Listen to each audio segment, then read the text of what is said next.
Hello दोस्तों, नमस्कार। तो कैसे हैं आप दोस्तों? एक बहुत ही प्यारी और सुंदर सी कहानी आपके लिए लाया हूं। इस कहानी को अंत तक जरूर देखिएगा। और एक बात और, आप कौन से शहर से हमारी ये कहानी देख रहे हैं, इस वीडियो के कमेंट सेक्शन में बताना बिल्कुल भी ना भूलें। तो आइए दोस्तों, शुरुआत करते हैं इस छोटी सी कहानी की। एक बार की बात है, एक चूहा जो कि एक कसाई के घर में रहता था। वो उसी के घर में बिल बनाकर खुशी खुशी रहता था और जो भी खाने को मिलता वो खाता था। एक दिन की बात है, उसने देखा कि वो कसाई और कसाई की पत्नी एक थैला लिए हुए हैं और उसमें से कुछ निकाल रहे हैं। चूहे ने सोचा कि शायद कुछ खाने का सामान हो और वो खुश हो गया कि अब तो अच्छा अच्छा खाने को मिलेगा, लगता है कुछ नया आया है घर में इस थैले में खाने के लिए। और जैसे ही वह उत्सुकतावश उस थैले में देखने की उसने कोशिश की और उसने देखा कि वो कसाई और उसकी पत्नी उस थैले में से एक चूहेदानी बाहर निकाल रहे थे। यानी चूहे को पकड़ने का एक जाल, एक पिंजड़ा वो उस थैले से जैसे ही बाहर निकाले, चूहा देख लिया। और चूहे ने जैसे ही देखा वो डर गया और डर के मारे अब कुछ इस प्रकार से वह डर गया कि उस घर के पिछवाड़े में जो कबूतर रहता था, चूहा डरा डरा दौड़ कर कबूतर के पास गया और उसने बताई अपनी सारी बात कि कबूतर कबूतर, आपको पता है इस घर में चूहेदानी आ गई है। वो कबूतर कहता है कि अरे भाई, ये मेरी समस्या नहीं है, इसमें कौन सा मुझे फंसना है, जाओ तुम यहाँ से। और जब यह बात कबूतर ने उस चूहे को बोली, वह चूहा काफी निराश हो गया। और जैसे ही वह निराश होकर वो वहां से निकलकर एक मुर्गे के पास गया और मुर्गे को सारी बात बताई कि यार भाई मुर्गे, पता है तुझे, इस कसाई के घर में मुझे फंसाने के लिए एक पिंजड़ा लाया गया है और जिसमें मैं फंस सकता हूँ यार, ये तो बहुत बुरी खबर है मेरे लिए। तो उस मुर्गे ने बहुत तेजी से हंसा और बोला कि भाई, ये मेरी समस्या नहीं, ये तेरी समस्या है, तू जा, मैं अपना काम कर रहा हूँ, मुझे डिस्टर्ब मत कर। वो चूहा और भी ज़्यादा निराश हो गया, हताश होकर जब वह बकरे के बाड़े में गया और बकरे को यह बात बताई कि यार बकरा भाई, कसाई के घर में एक चूहेदानी आ गई है जिसमें मुझे फंसाने की कोशिश करी जाएगी।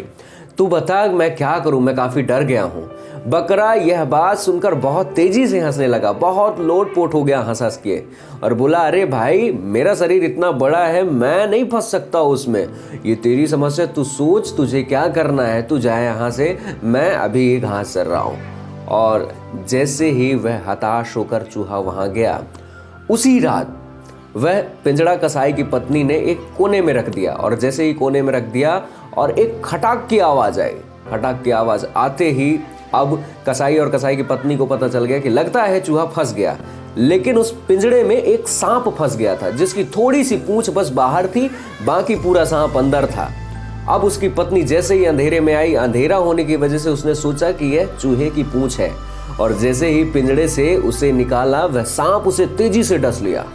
और जैसे ही वह सांप ने डसा और वह उसकी पत्नी चिल्लाई कि सांप ने काटा, सांप ने काटा, सांप ने काटा, वह कसाई फौरन ही हकीम और वैद्य को बुलाकर अपने घर लाया। और जब वो हकीम और वैद्य घर आए तो वह बोले कि सांप का जहर थोड़ा सा तेज है, इसे कबूतर का सूप पिलाना पड़ेगा। अब वह कबूतर, सोचिए, जो काफी तेजी से हंस रहा था, अब वह बेचारा कबूतर उस पतीले में उबल रहा था।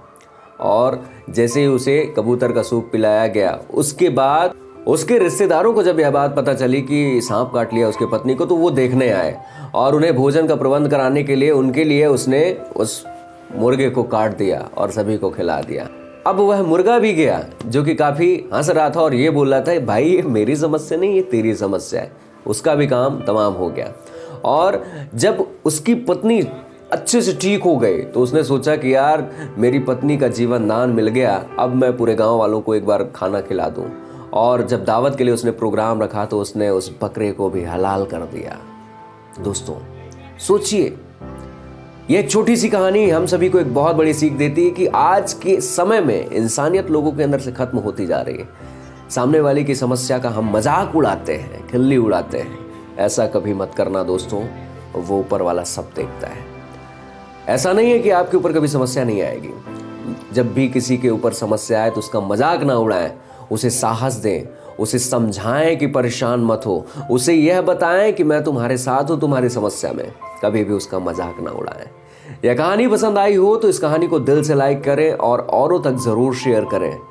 बाकी आप सभी लोगों ने जिस प्रकार से मुझे अपना प्यार दिया है इस यूट्यूब पे, बहुत बहुत शुक्रिया। मैं संजय गुप्ता आप सभी का तहे दिल से आभारी हूँ, तो तहे दिल से धन्यवाद करता हूँ। तो दोस्तों मिलते हैं अगली वीडियो में, तब तक के लिए बहुत बहुत शुक्रिया, बहुत बहुत धन्यवाद इस कहानी को देखने के लिए।